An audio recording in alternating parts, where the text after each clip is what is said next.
어제도 다녀오시면 고생을 많이 하셨죠. 그래도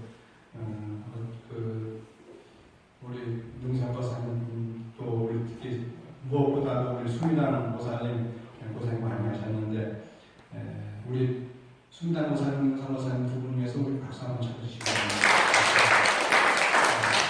근데 우리가 어떤 그 전체가 한번 움직이려고 하면은 사실 쉬운 문제는 아닙니다. 늘 조심스럽고 그런데 옛날에 그 몇 년 전입니다. 몇 년도 안 됐습니다만 우리 그 서울대학교 그 출신 분들이 7명인가 5명인가 동시에 출가해가지고 세간에 많이 이렇게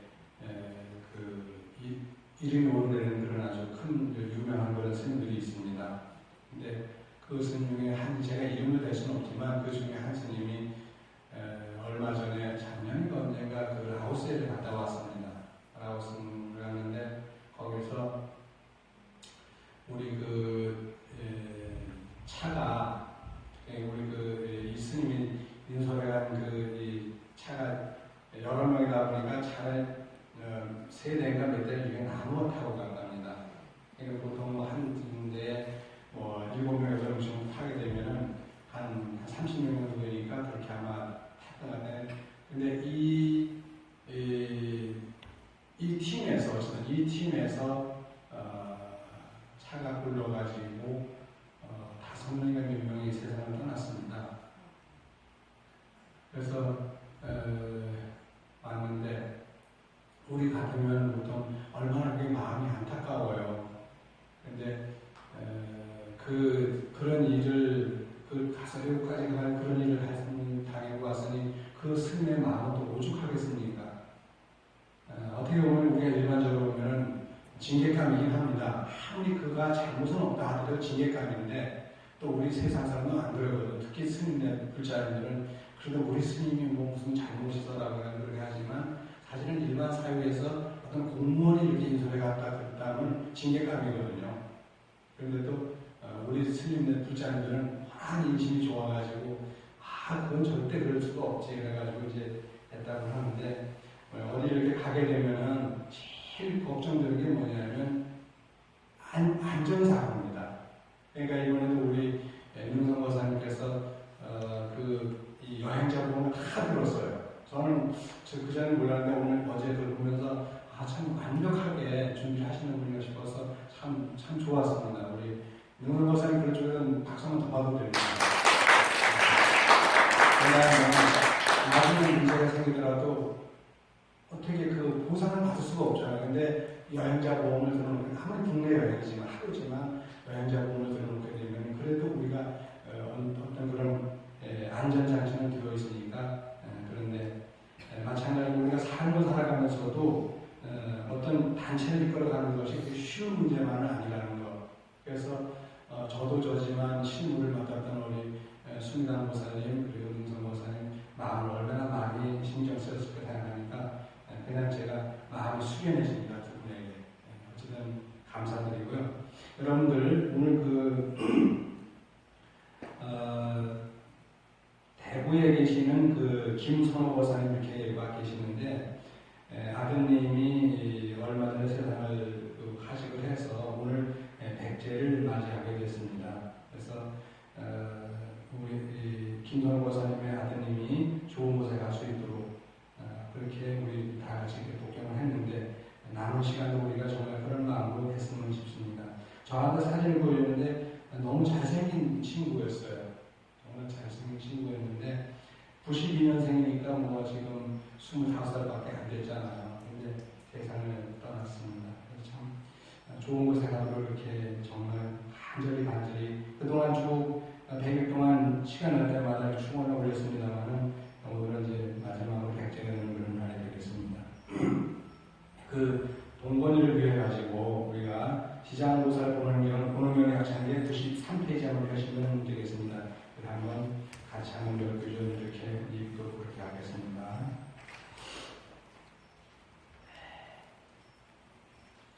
시장보살 보능경 서부 중생 약창계 사랑으로 선을 쌓고 중생구제 서원하사 어두운 길 밝히시고 죄의 뿌리 아주 끊어없전님이 하니 계신 낙도 중에 대신하여 중생교화 하옵시는 지장보살 마살님이지 오늘 저희들 조촐한 맘 기울여서 향사를 밝히고 공양불을 준비해 보살님께 올리고 채두지 전하오니 저희들의 간절한 맘 구워 살펴주소서.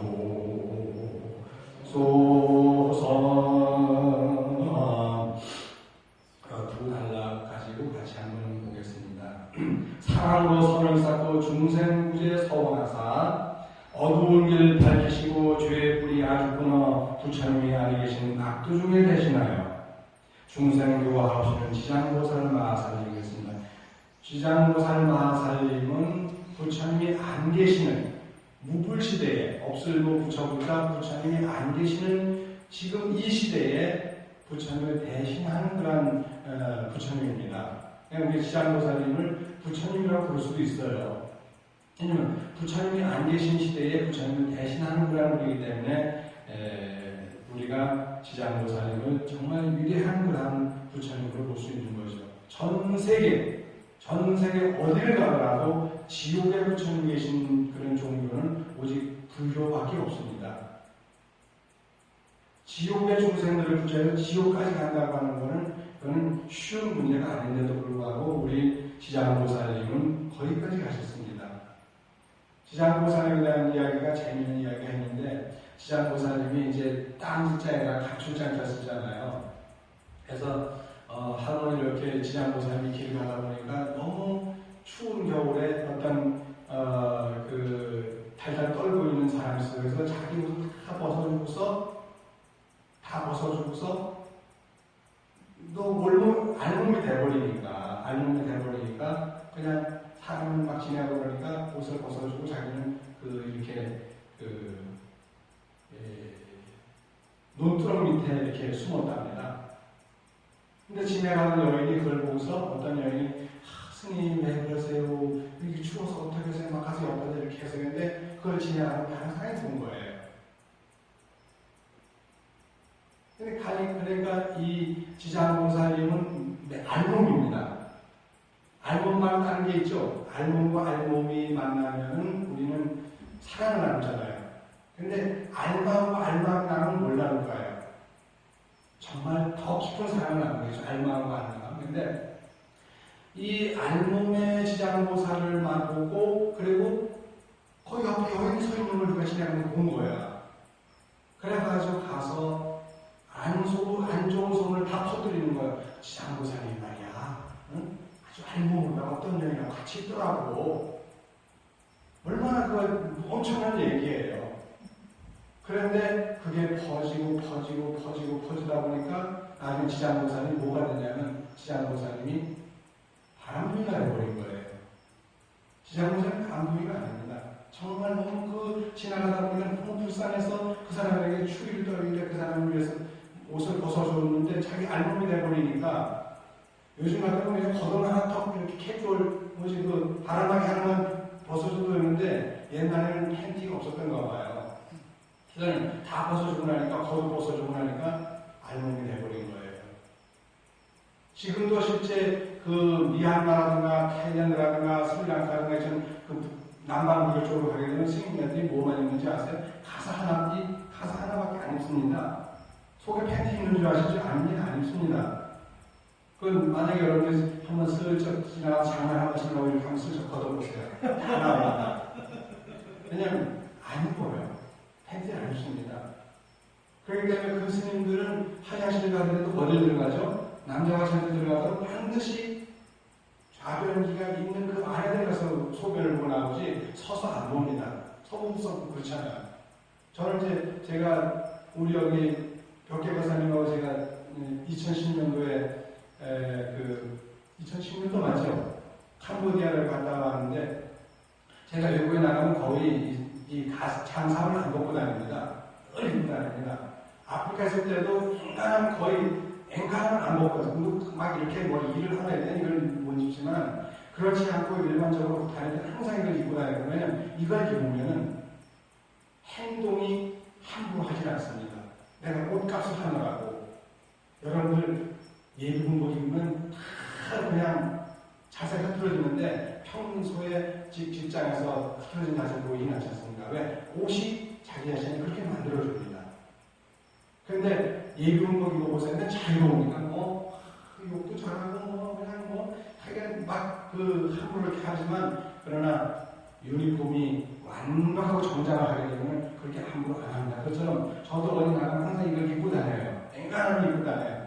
그런데 이걸 입고 다니면 자세가 조금은 좀 더 달라지기 위해서 노력을 많이 하는 겁니다. 그런데 지장보살님이 그런 분이 아니었는데 옷을 홀랑 벗고 있는 상태에서 옆에 가는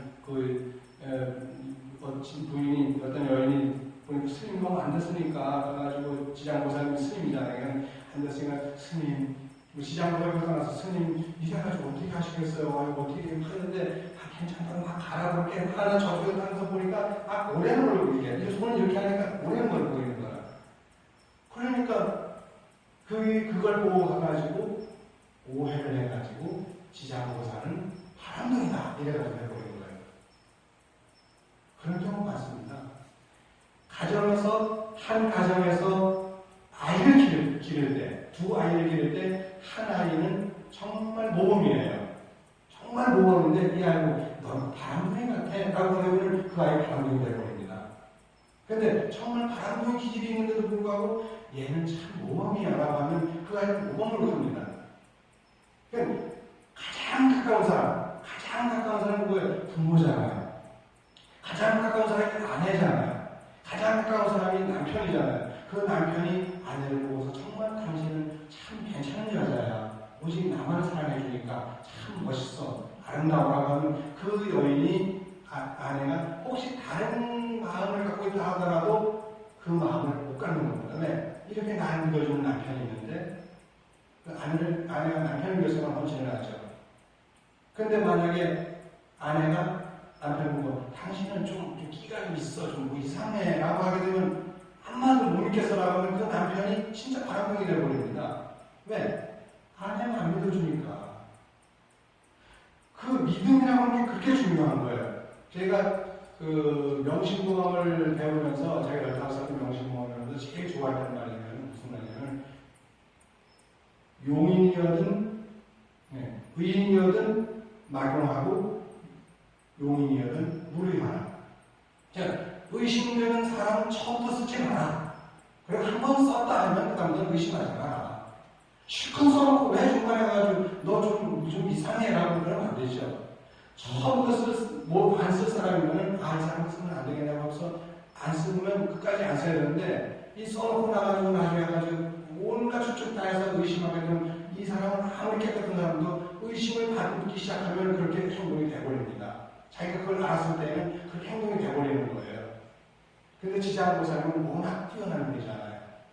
왜? 지옥 중생 부지하라 거기까지 가신 분인데 그분은 그렇게 행동이 흐트러지지 않았지만 만약에 우리 일반인들에게 그런 말을 하면 넌 바람둥이라고 하면 그 사람이 바람둥이 되어버립니다.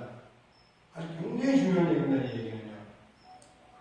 그래서 이 지장보살에 얽힌 이야기가 이렇게 소중한 이야기가 있습니다. 정말 이 지장보살님은 그 길을 가다가 너무 불쌍해서 추운 겨울에 그 불쌍해서 떠는 사람들의 옷을 벗었는데 그게 어떻게 옆에서 가까이 혼자 있어서는 아무 의심 없겠죠. 근데 그걸 보고서 어떤 지나간 여인이 와서 이렇게 하도 안타까워가지고 이렇게 했는데 그게 또 다른 지나간 사람이 그걸 보고 오해를 했으니까 얼마나 그게 오해가 막 번져 나가겠어요. 가장 소중한 것은 가장 가까이 있는 사람이 상대를 믿어주는 겁니다. 아내가 남편을 믿어주고 남편이 아내를 믿어주고 그래서 한마디로 또 믿음 주는 얘기를 하고 그렇게 했을 때 그 남편은 못하게 아내를 위해서 모든 걸 다 기울일 거예요. 그리고 아내는 또 남편을 위해서 아내를 위해서 기울일 겁니다. 어제 제가 거기 어제 봉사 갔다가 만난 그 친구가 있는데 목사님이더라고요. 제가 이름은 안 밝힐게요. 근데 목사님인데 그 목사님이 한마디 남중에서 제가 원하셔서 글을 썼지만 뭐냐면 나는 이 세상에서 가장 예쁘고 고운 사람이 내 아내를 제외하지 못 봤다. 그 얼마나 재밌는 말이에요. 정말 멋있는 말이거든요. 그 얘기가 돌아서 자기 아내한테 들어갔을 때는 아내는 정말 내 남편이 날 정말 이렇게 정말 소중하게 생각하네. 얼마나 멋있는 말이에요. 설사 조금은 다른 마음을 갖다가도 그런 말 직접적으로 들어오는 것보다 남을 통해 들어올 때는 너무너무 남편을 신뢰할 수밖에 없습니다. 그런 말은 정말 어떤 부처님 말씀보다도 소중한 이야기입니다. 어떤 하나님 말씀보다도 더 소중한 것이 가장 크고 남편을 믿어주고 아내를 믿어주는 거죠. 사랑으로 선을 쌓고 중생부지에 서원하사 지장보살님은 사랑의 힘으로 선을 쌓았습니다. 우리가 선의 공덕을 지을 때 여러 가지가 있습니다만 무엇보다 사랑으로 쌓는 공덕보다 더 큰 것은 없습니다. 사랑으로 선을 쌓고 중생부지에서 중생을 다 구제하고 선을 구할 구자가 어떻게 쓰면 구원할 구자가 어떻게 쓰냐면 구할 구자 옆에다가 이렇게 그럴 문자 썼는데 그럴 문자 썼는데 그건 회초리라는 뜻입니다. 그냥 구하는 게 아니라 잘못된 건 서로 내질도 하면서 구하는 거예요. 그러니까 우리가 병을 구원한다 그러잖아요. 병을 구원할 때는 구할 구자를 안 쓰고 구할 구자 앞에다 이렇게 오른쪽에 이렇게 그런 문자 쓴 걸 갖다가 넣어가지고 구원한다고 하는데 이 구할 구자도 같은 구자는 뭐냐면 그냥 하는 것이 아니라 쓴 약을 주고 주사를 놔주고 아픈 주사를 놔주고 침을 놔주면서 구하기 때문에 구할 구자를 해서 구원할 구자 쓴 거예요. 그냥 구하는 게 아니라 때로는 그에게 아픔도 줘가면서 이렇게 구원하기 때문에 근데 지장보살은 마찬가지로 중생들을 구제할 때 그냥 오냐오냐만 한 것이 아니라 잘못했을 땐 잘못된 걸 바르게 지적할 수 있는 분이 지장보살님이에요. 그래서 구제의 성원을 세우신 분입니다. 중생구제의 성원을 성원하사 어두운 길을 밝히시고 죄의 뿌리 어두운 길이 어디냐면 명로입니다. 명로. 우리 세상 사람은 어디로 가는지 아시죠? 저는 세상 사람은 아주 캄캄한 길을 갈 것 같아요. 아주 캄캄한 길. 그러니까 햇빛도 달빛도 없는 별빛도 없는 아주 캄캄한 것. 반딧불이도 없는 아주 캄캄한 곳. 호랑이에서 비추는 그런 불빛도 없는 곳. 그 생멸줄이라고 하는 이 물고기가 내는 그런 빛도 없는 곳. 그런 아주 어두운 곳으로 저는 갈 거예요. 네, 저는 공덕을 별로 못 지어가지고 그밖에 갈 데가 없습니다. 그런데 가면서 제가 하나 얘기할 수 있는 거는 나는 그래도 부처님 말씀을 나름대로 많이 실천을 못하는데 알고 있어요. 솔직히 실천은 못하는데 알고 있거든요. 그러니까 그 알고 있는 걸 하면서 중간중간 그 부처님 말씀을 뿌려놓고 갈 겁니다. 저는 힘이 없어도 제가 뿌려놓은 부처님의 그 말씀 알갱이들이 쭉 이렇게 가다 보면 뿌려져 있으면 그 알갱이들은 빛을 발합니다. 저는 힘이 없습니다. 그런데 그 알갱이들은 빛을 발할 거예요. 개초심하는 분이가 어디에 보면 저기서 멀리 오는 사람이 횃불을 들고 옵니다. 근데 그 사람이 도정놈이네. 도정놈이라고 해가지고 그 도정놈의 횃불이니까 난 안 받아. 라고 하면 같이 구렁텅이 떠버릴 수 있는데 그 도정놈이라고 하더라도 그가 가지고 있는 횃불만큼은 진실이에요. 그럼 그 횃불만큼 진실이기 때문에 횃불은 우리가 도움을 받을 필요가 있는 거예요. 제가 비록 죄를 많이 짓고 덕을 쌓지 못하고 제가 늘 부족하네. 그래가지고 저 어두운 명로를 걸어가더라도 제가 남겨놓은 뿌려놓은 그런 부처님의 말씀 알갱이들이 빛을 발하게 이렇게 뿌려놓게 되면 그 알갱이들만큼은 다 진실이에요. 저는 진실이 아니어도 그럼 그 진실의 밝은 빛이 반짝이는 그런 걸 보면서 걸어가면 좋은 곳에 나아갈 수가 있습니다. 이 세상에 어느 누구도 완벽한 사람이 없습니다. 사람 살면서 누구나 다 실수합니다. 주방에서 그릇을 깰 수도 있고, 음식물을 엎드릴 수도 있고, 가다 골매를 하고 차가 넘어질 수도 있고, 부처님 앞에서 이거 마지 올리다가 마지를 넘겼던 적도 있습니다. 우리 사용 중에서, 지금은 열번 하셨는데, 효산 스님이라고 제 아는 우리 법사님과 같이 공부했던 동문 수업했던 그 해광 스님이라고 있었어요. 공문대회 때. 그 스님 스승이 이제, 효산 스님, 제가 효산 스님인데, 그 효산 스님이 그 절에 이렇게 들어가는데, 처음에 이제 마지를 올리라고 그러니까 우리 큰 스님께서 가서 마지 올려라 그러니까 마지를 이제 들어 올라가는데, 여기까지 올라오긴 온 거예요. 근데 올라오다가 이렇게 올리다가 이게 여기다 더 걸린 거예요. 마지 그릇이 더 걸린 거예요. 마지 굽이 걸려가지고 옛날에 도자기 그릇도 많거든요. 저쪽에는 도자기 그릇이 마지 두꺼기도 도자기 그릇. 그 턱 걸리면서 떨어뜨려지니까 다른 음식도 아니에요. 부처님께 올리려고 했던 그 마지가 깨져버린 거예요. 마지 그릇. 밥만 쏟아진 게 아니라 그릇도 깨졌고, 그릇만 깨진 게 아니라 부처님께 올린 공양이나 망가져버린 거예요. 없어져버린 거예요.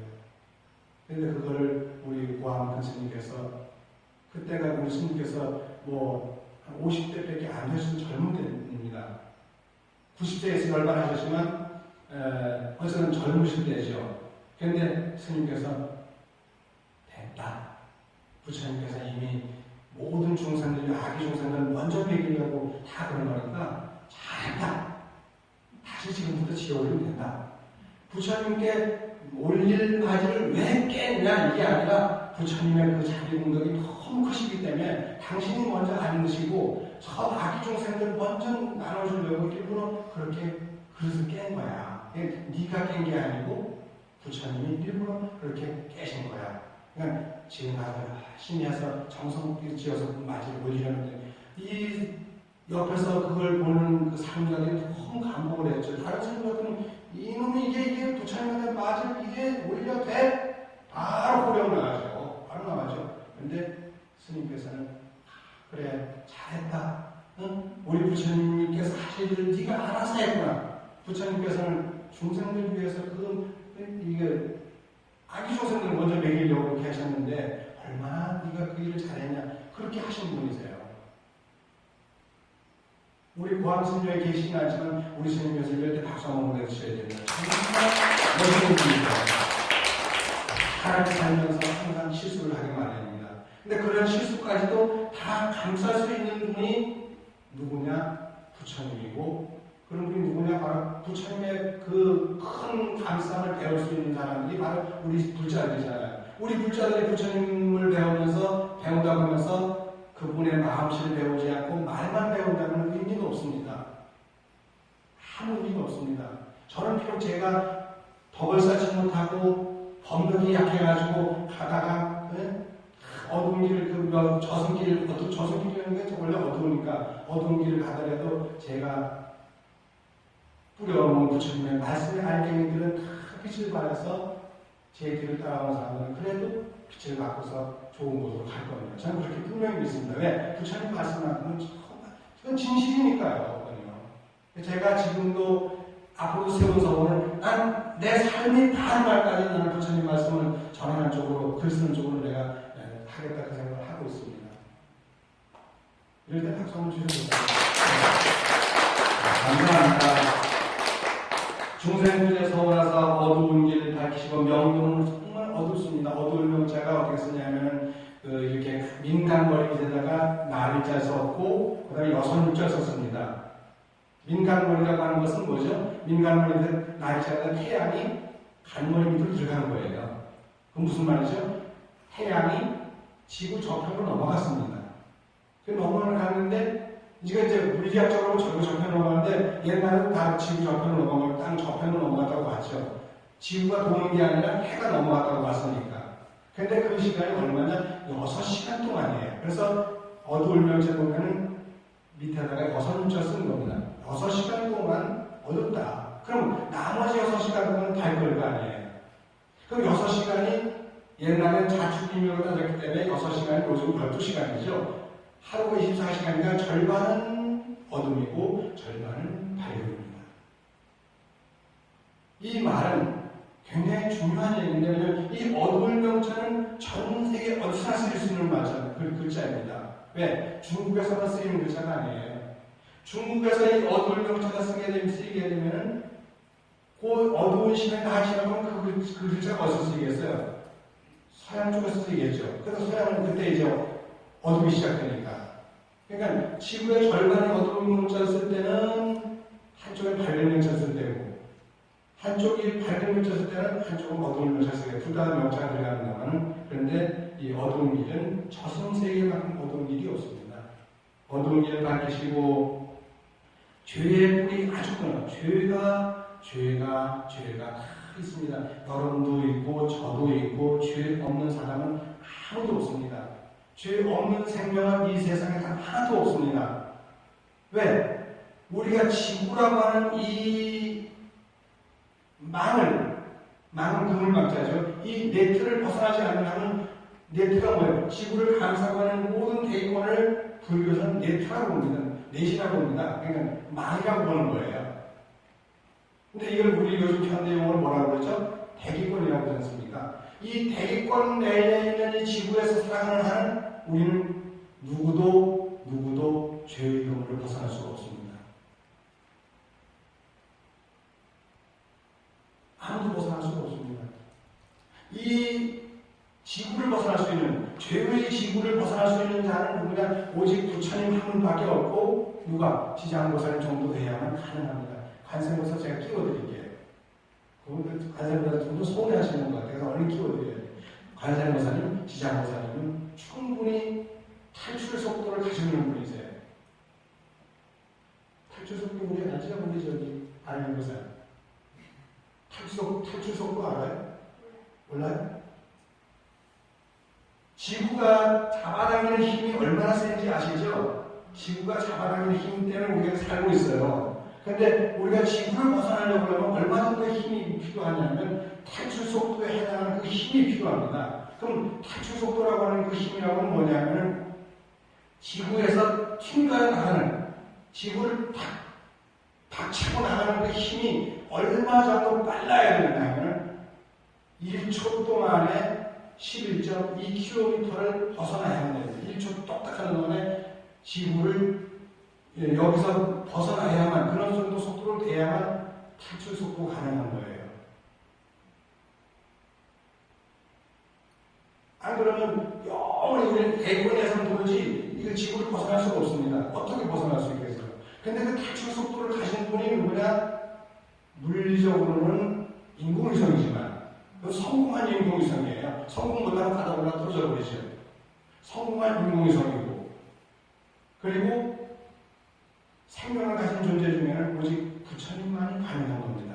예수님은 제가 타종교이기 때문에 들지 않겠습니다. 부처님만이 탈출 속도가 가능하셨던 분이세요. 그러니까 이 우리 지구생활 살면서도 여기 보면 나중에 국내에 보면 저 유모설교에서 어디 도솔천, 그렇지? 도리천인가? 도리천에 올라가가지고 당신 어머니를 위해서 설법을 하셔요. 도리천이 이 지구로부터 얼마나 높은 곳에 있냐면 84,000 유순을 올라가야 됩니다. 1유순에 약 10km 잡으면 84,000, 아니, 그거 어떻게 되죠?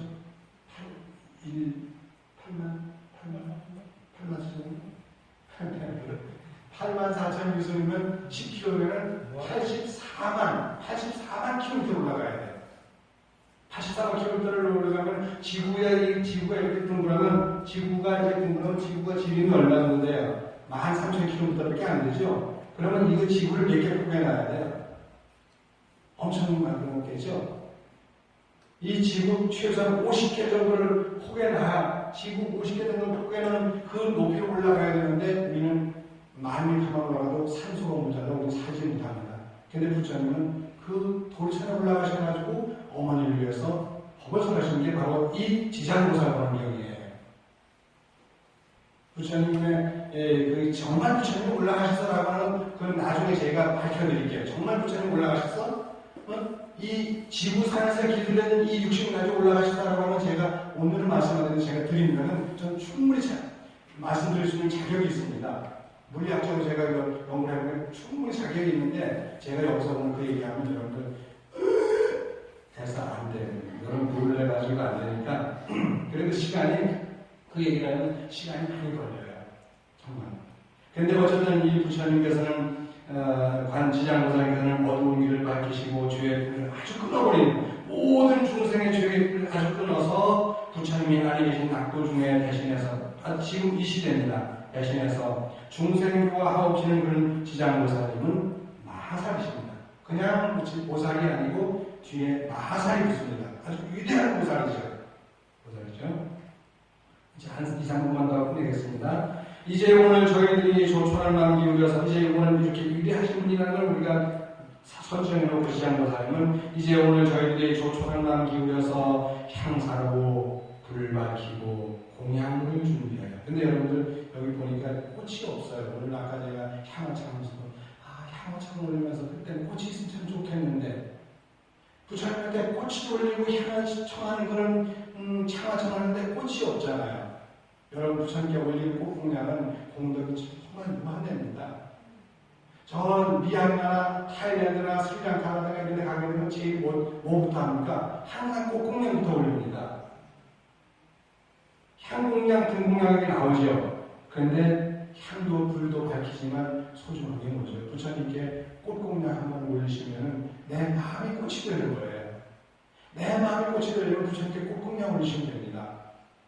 꽃공양 올리는 거 우리 늘 여기 수고리고사님 꽃공양 올리는데 여러분들 꽃공양 한번 올려보세요. 정말 그 아름다운 마음은 지금 못 느끼지만 나중에 그 아름다운 마음은 부처님으로부터 반드시 보상을 받으실 거예요. 향사로 불 밝히고 공양물을 준비하여 보살님께 올리고 오체투지라고 오체투지라고는 두 발, 두 손, 두 발, 두 팔, 머리 이래가지고 오체투지입니다. 오체투지 저하오니 저희들의 간절한 마음 구워 살펴주옵소서라고 이렇게 했습니다.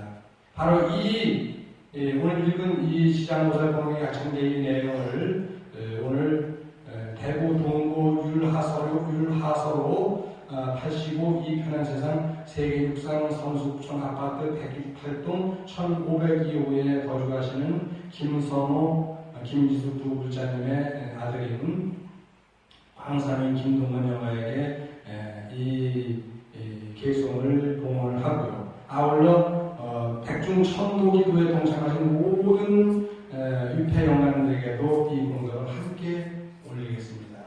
그리고 늘